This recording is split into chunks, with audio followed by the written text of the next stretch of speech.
और सीधे आपको लिए चलते हैं मेजर ध्यानचंद स्टेडियम में, जहां पीएम नरेंद्र मोदी संबोधित कर रहे हैं वीर बाल दिवस की मौके पर। केंद्रीय मंत्रिमंडल के मेरे सहयोगीगण, राज्यों के मुख्यमंत्रीगण,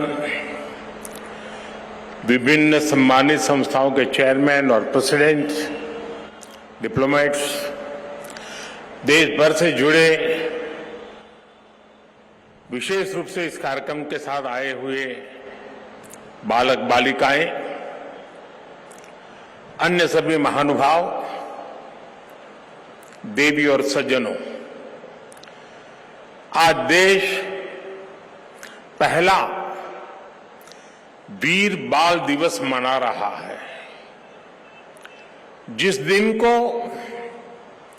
जिस बलिदान को हम पीढ़ियों से याद करते आए हैं, आज एक राष्ट्र के रूप में उसे एकजुट नमन करने के लिए एक नई शुरुआत हुई है।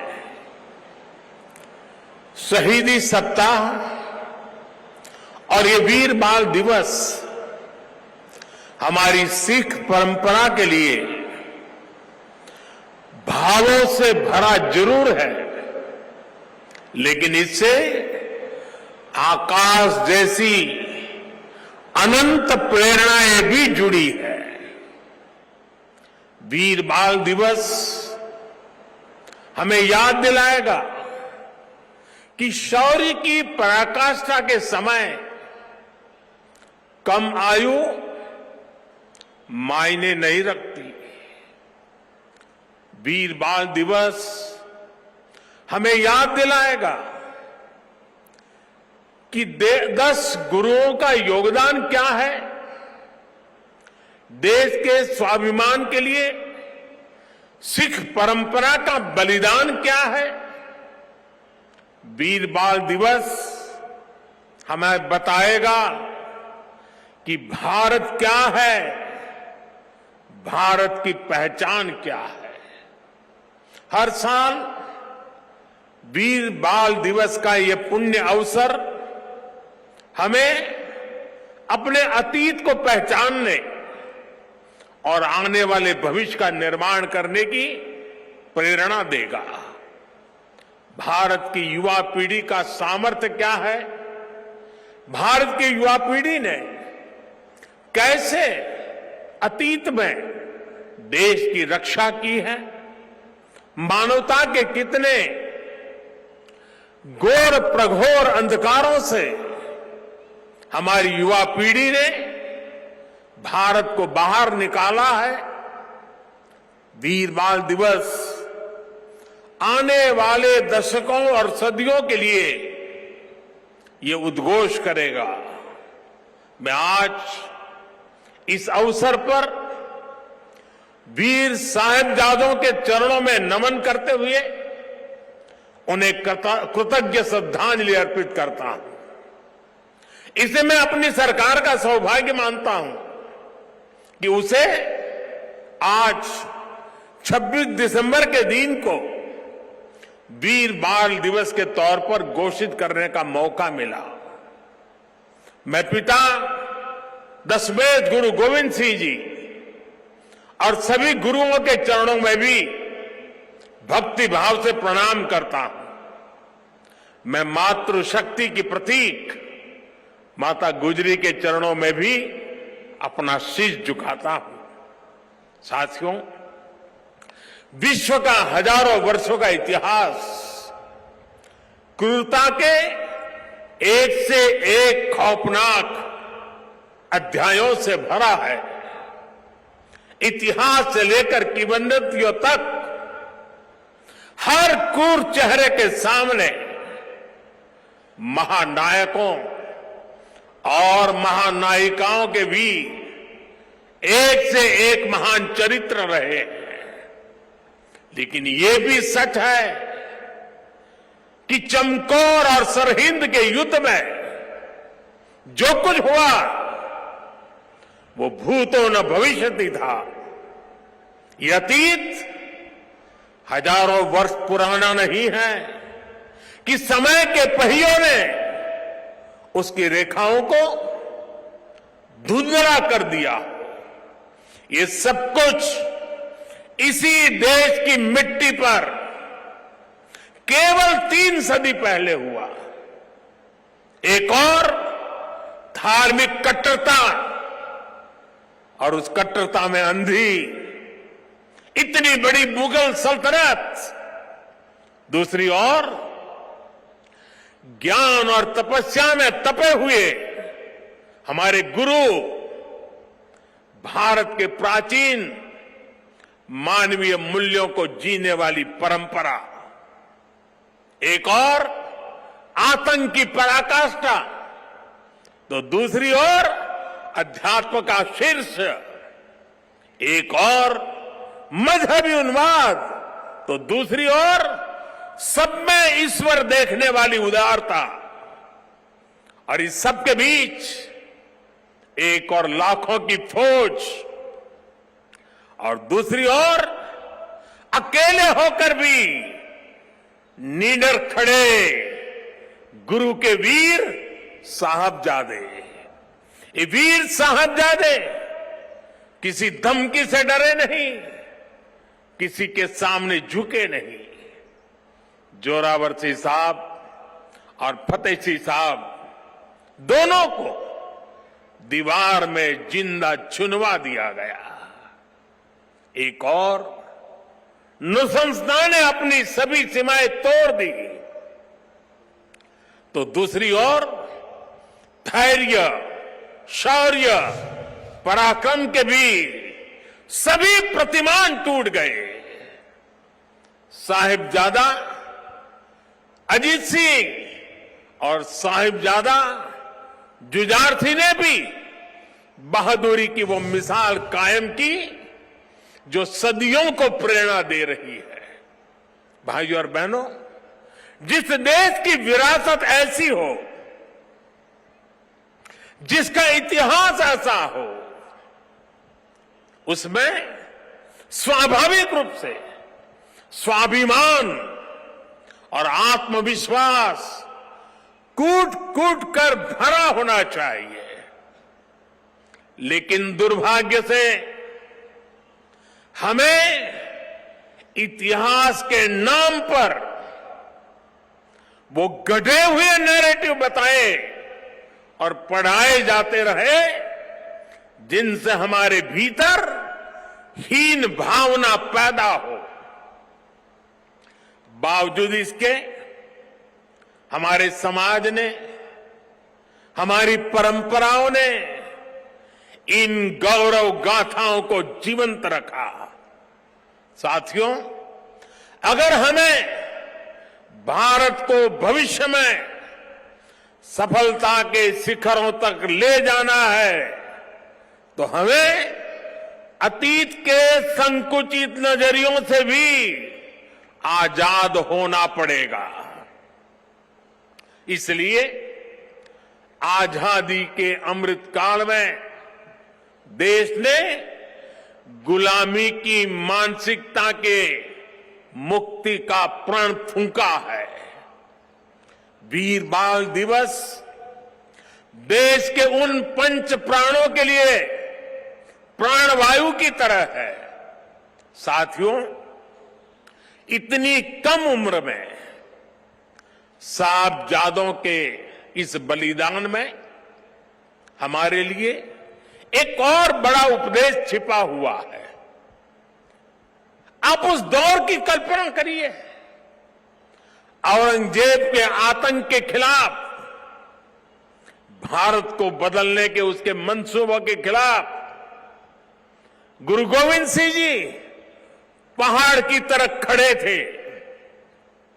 लेकिन जोरावर सिंह साहब और फतेह सिंह साहब जैसे कम उम्र के बालकों से औरंगजेब और उसकी सल्तनत की क्या दुश्मनी हो सकती थी।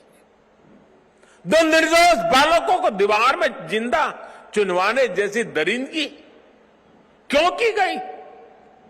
वो इसलिए क्योंकि औरंगजेब और उसके लोग गुरु गोविंद सिंह के बच्चों का धर्म तलवार के दम पर बदलना चाहते थे। जिस समाज में, जिस राष्ट्र में उसकी नई पीढ़ी जोर जुल्म के आगे घुटने टेक देती है, उसका आत्मविश्वास और भविष्य अपने आप मर जाता है। लेकिन भारत के वो बेटे, वो वीर बालक मौत से भी नहीं घबराए। वो दीवार में जिंदा चुन गए, लेकिन उन्होंने उन आतताई मंसूबों को हमेशा के लिए दफन कर दिया। यही किसी भी राष्ट्र के समर्थ युवा का सामर्थ्य होता है। युवा अपने साहस से समय की धारा को हमेशा के लिए मोड़ देता है। इसी संकल्प शक्ति के साथ आज भारत की युवा पीढ़ी भी देश को नई ऊंचाई पर ले जाने के लिए निकल पड़ी है। और इसलिए अब 26 दिसंबर को वीर बाल दिवस की भूमिका और भी अहम हो गई है। साथियों, सिख गुरु परंपरा केवल आस्था और आध्यात्म की परंपरा नहीं है, ये एक भारत श्रेष्ठ भारत के विचार का भी प्रेरणा पुंज है। हमारे पवित्र गुरु ग्रंथ साहब से बड़ा इसका उदाहरण और क्या हो सकता है।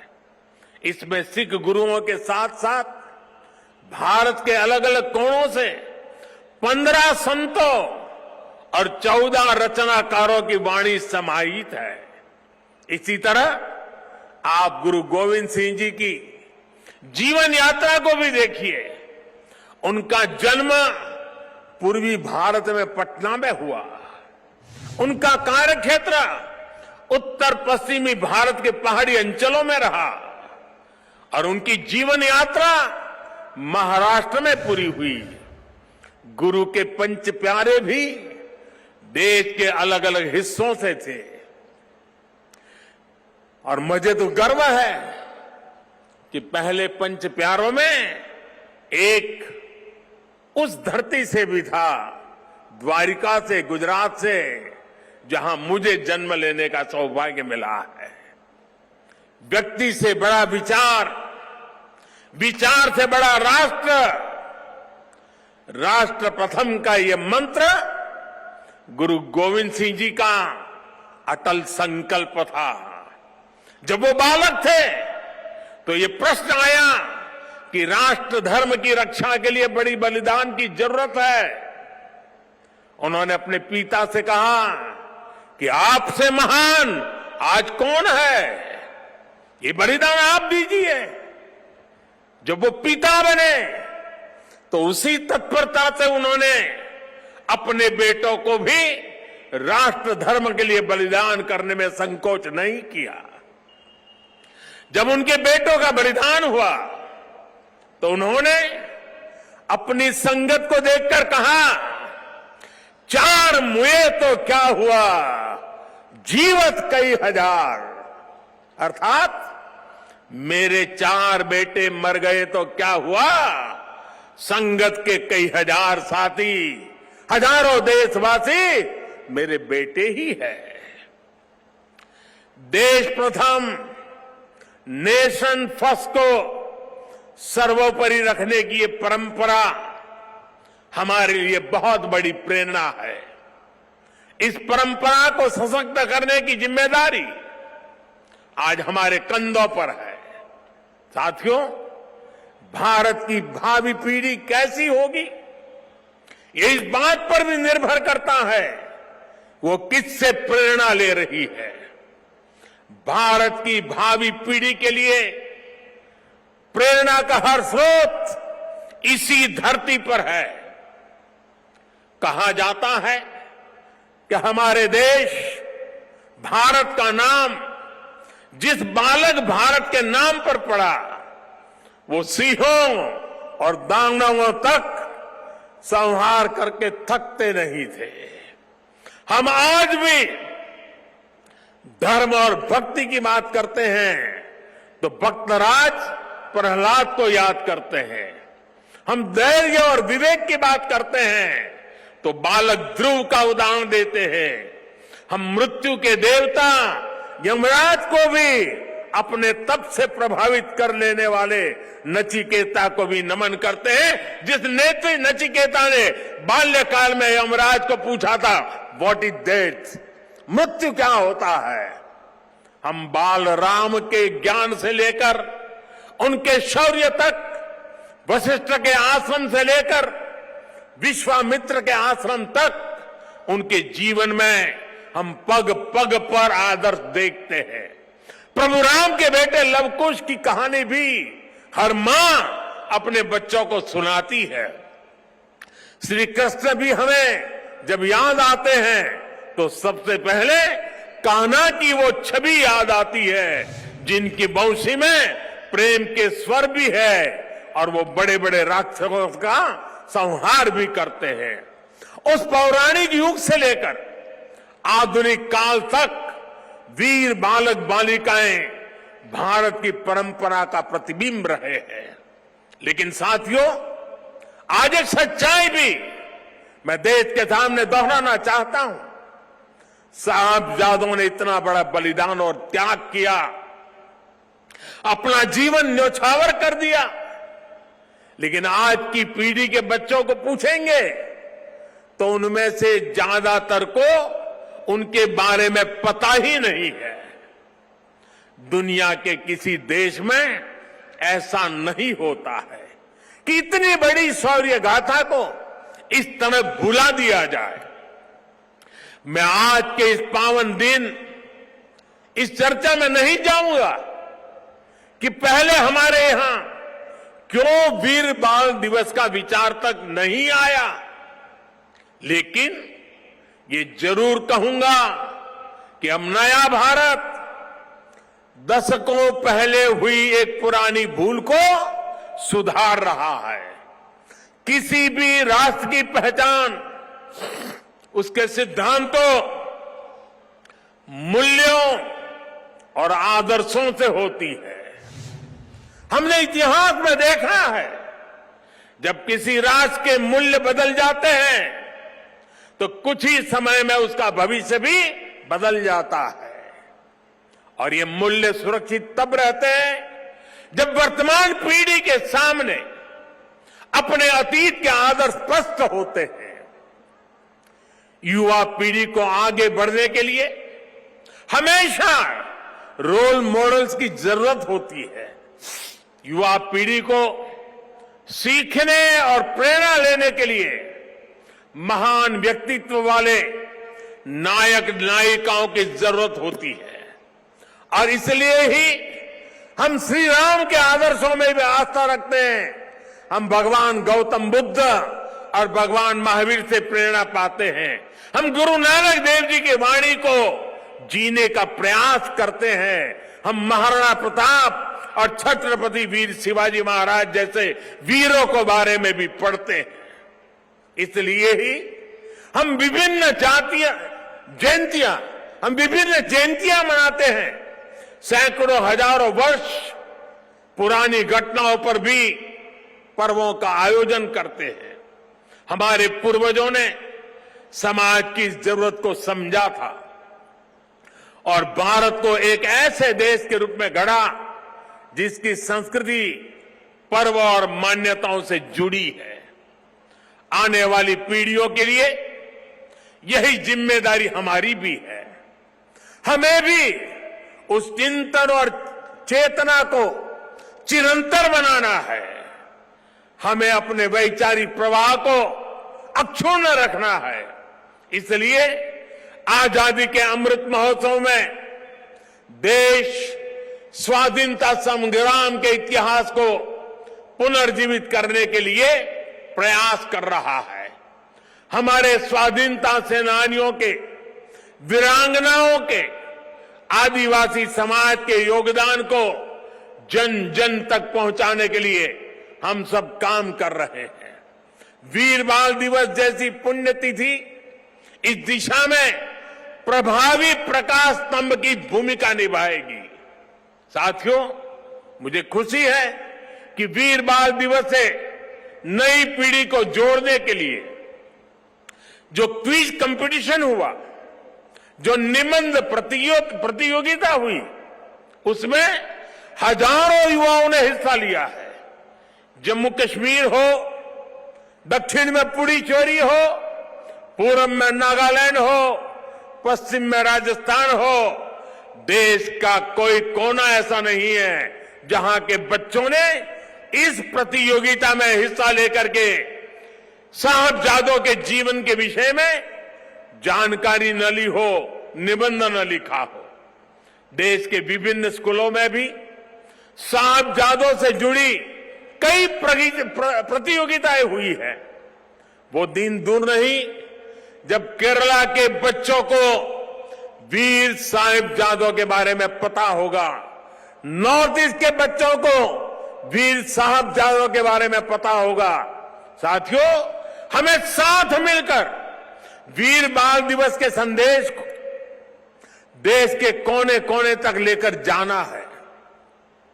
हमारे साहिबजादों का जीवन, उनका जीवनी संदेश देश के हर बच्चे तक पहुंचे, वो उनसे प्रेरणा लेकर देश के लिए समर्पित नागरिक बने। हमें इसके लिए भी प्रयास करने हैं। मुझे विश्वास है हमारे एकजुट प्रयास समर्थ और विकसित भारत के हमारे लक्ष्य को नई ऊर्जा देंगे। मैं फिर एक बार वीर साहिबजादों के चरणों में नमन करते हुए इसी संकल्प के साथ आप सभी का हृदय से बहुत बहुत धन्यवाद करता हूं।